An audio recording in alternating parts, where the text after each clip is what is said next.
নমস্কার বন্ধুরা, আমি দেবশ্রী। আমি সুজয়। আজকের পরিবেশনা নিরূপ মিত্রের লেখা বর্ষ উদযাপন।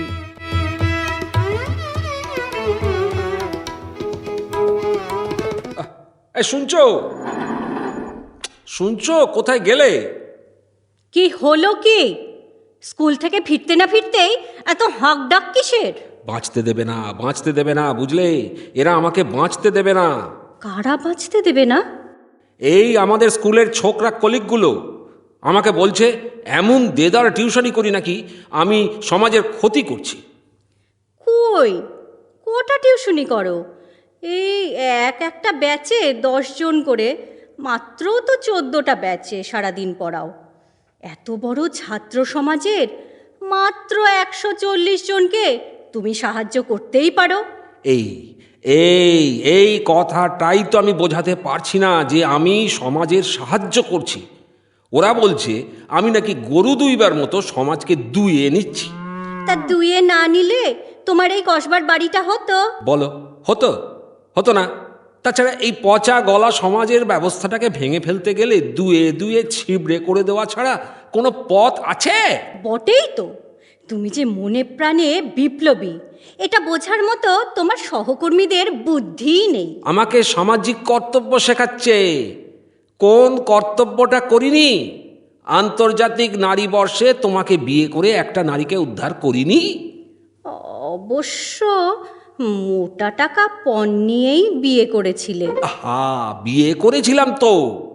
তারপরে আন্তর্জাতিক শিশুবর্ষে আমাদের স্কুলের হিন্দির টিচার রাম অবধেশ সিং ধরে বসলো, চলো পৃথিবীকে একটা করে শিশু কন্ট্রিবিউট করি। রাম অবধেশের 7ম সন্তান আর আমাদের খোকা আন্তর্জাতিক শিশুবর্ষেই তো হলো। কি হলো না? সে তো বটে। আর এটা তো আন্তর্জাতিক শিক্ষাবর্ষ, তাই তোমাকে না জিজ্ঞেস করেই আরও 2 জন ছাত্রের কাছ থেকে টাকা নিয়েছি। সে কি? আমার সময় কোথায়? ঘুম, বাথরুম আর নাওয়া খাওয়ার সময় ছাড়া আমার তো সব সময়টাই এনগেজড হয়ে গেছে। ও তোমাকে ভাবতে হবে না, সে ব্যবস্থা করেছি। কি ব্যবস্থা শুনি? কি ব্যবস্থা? তুমি ওদের পড়াবে? আমি কেন, তুমিই পড়াবে। বলি কি করে পড়াবো? আমি মানুষ না মেশিন?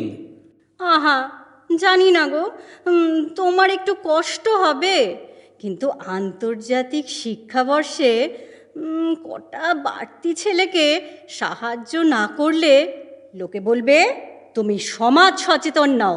সে তো বুঝলাম, কিন্তু পড়াবো কখন? কোন ব্যাচে ঢুকিয়ে দেব? না না, ওরা বেশি টাকা দিয়ে ইন্ডিভিজুয়ালি পড়তে চায়। আমি বলি, তুমি তো ট্রামে করে আসো যাও, পথে বেশ কিছুটা সময় নষ্ট হয়। যাবার সময় একটাকে আর ফেরার পথে একটাকে পড়িয়ে দিও। ট্রামে বসতে সিট পাও ভালো, না হলে দাঁড়িয়েই পড়িয়ে দাও। ক্লাসেও তো দাঁড়িয়ে দাঁড়িয়েই পড়াও। এটা তো ভালো বুদ্ধি দিয়েছো। এবার বলো, এই যে আন্তর্জাতিক শিক্ষাবর্ষে এতটা এক্সট্রা লেবার দিচ্ছি পড়ানোর জন্যে, তার দাম নেই?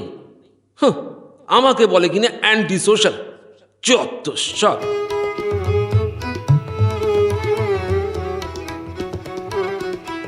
শুনছো শুনছো? কোথায় গেলে? আরে জানো তো, মাধ্যমিক পরীক্ষার হেড এক্সামিনার ডেকে আমাকে ধমক দিতে গিয়েছিল। আমি খাতা তোমার ভাইকে দিয়ে দেখিয়েছি বলে খুব শুনিয়ে দিয়েছি। কি শোনালে? বললাম, এই পচা গলা সমাজ ব্যবস্থায় অসহযোগিতাই সঠিক পথ। ভদ্রলোক বলতে গিয়েছিলেন, সমাজ যদি পচা গলাই হয় তো এ ব্যবস্থার পুরো অ্যাডভান্টেজ আমি নিচ্ছি কেন? আমি বলে দিলাম, একমাত্র শোষণ করেই শোষণ নিবারণ করা যায়। 2 মাইনাস মিন্স 1 প্লাস। তাছাড়া আমি আমার বেকার শালাকে আমার রেমিনারেশনের 10% দিয়ে প্রকৃত সমাজ সেবাই করেছি।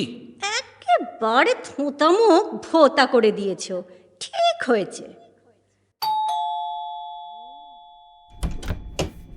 ও, তোমরা এসেছো? দাও, টাকা আমাকে দাও। যাও, স্যারের সঙ্গে কথা বলার দরকার নেই। ওদের কাছ থেকে টাকা নিলে যে? আমি তো ওদের পড়াইনি।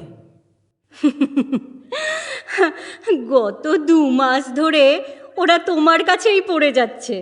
আমার কাছে? কখন?